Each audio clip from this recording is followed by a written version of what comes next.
Hello, pre-calculus students. In this quick intro video to quadratic functions, we will learn about parabolas. Now, we're not going to be doing a ton of math per se. In this video, we're just going to be labeling the parts of a parabola so that when we do learn the more intricate math that goes behind finding those parts, we understand exactly what we're finding.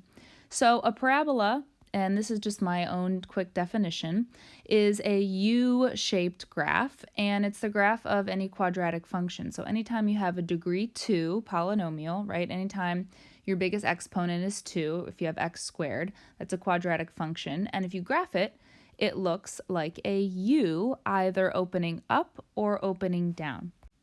When the parabola opens up, it looks like an actual U, and we say it opens up. It would hold water. If we were to spill or put water into this function, it would hold water. So we say that this opens up, and this piece down here, this point rather, the lowest point on the parabola where the turning point happens at the bottom, that is called the vertex, and in this case the vertex is our minimum value because it's our lowest point on the whole parabola. Sometimes the parabola will open down. If our leading coefficient's negative, it opens down like a frown, and this parabola would spill water, right? It would not hold any water. And that same point, that turning point, our vertex, is now actually at the top of the parabola because of its shape, and so we would say that this vertex here is a maximum point. Another main characteristic of a parabola is what's called the axis of symmetry, or AOS for short. And if we look at this downward facing parabola here, we can see that the vertex is the coordinate point 3, 3, and we can draw in the axis of symmetry. Now, the axis of symmetry is the vertical line that passes through the vertex. If you think about folding over this parabola over this line, it would land on top of itself. And that's why we call it the axis of symmetry. It literally is symmetrical on either side of this parabola. So since the axis of symmetry is a vertical line, in this case our axis of symmetry would be x equals 3. So once again, the axis of symmetry is the vertical line that passes through the vertex. Because it's at a vertical line, we have to write it as the equation of a vertical line, so it is x equals 3. And normally if we were to graph it, we dash it just so it doesn't look like another line that we're graphing. It's like kind of a part of the parabola, so we dash it.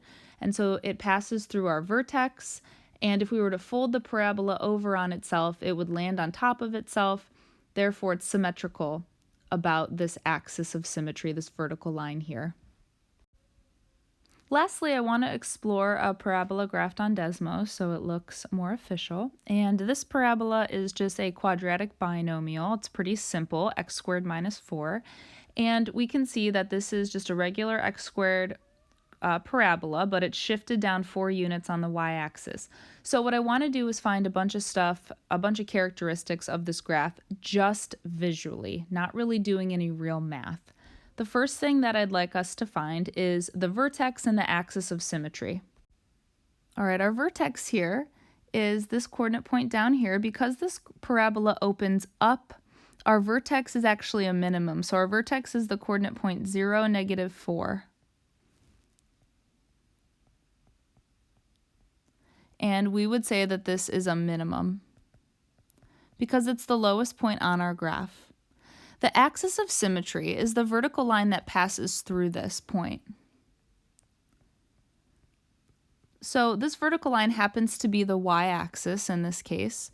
So our axis of symmetry is the vertical line x equals 0. And we do have to write it as x equals a number because that is how we write the equation of a vertical line. Okay, so far we have found the vertex. We've established that it is the minimum point because our parabola opens up, and the axis of symmetry is the vertical line x equals 0 because it passes through our vertex and our parabola is symmetrical about that vertical line. The next thing that I want to find are the solutions of our graph.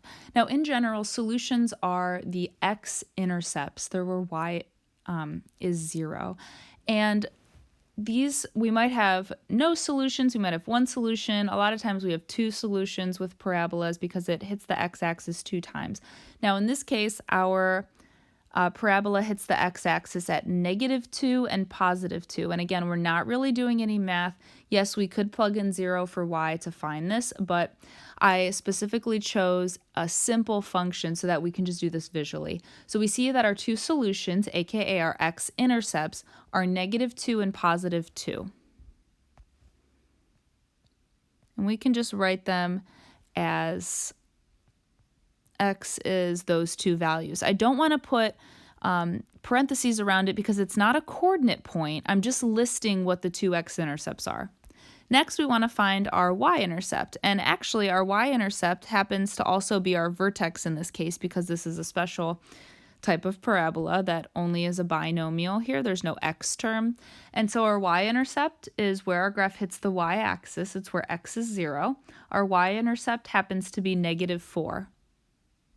So I'm just going to write it as y equals. And you might be asking, isn't this the equation of like two vertical lines, sort of? Isn't this the equation of a horizontal line?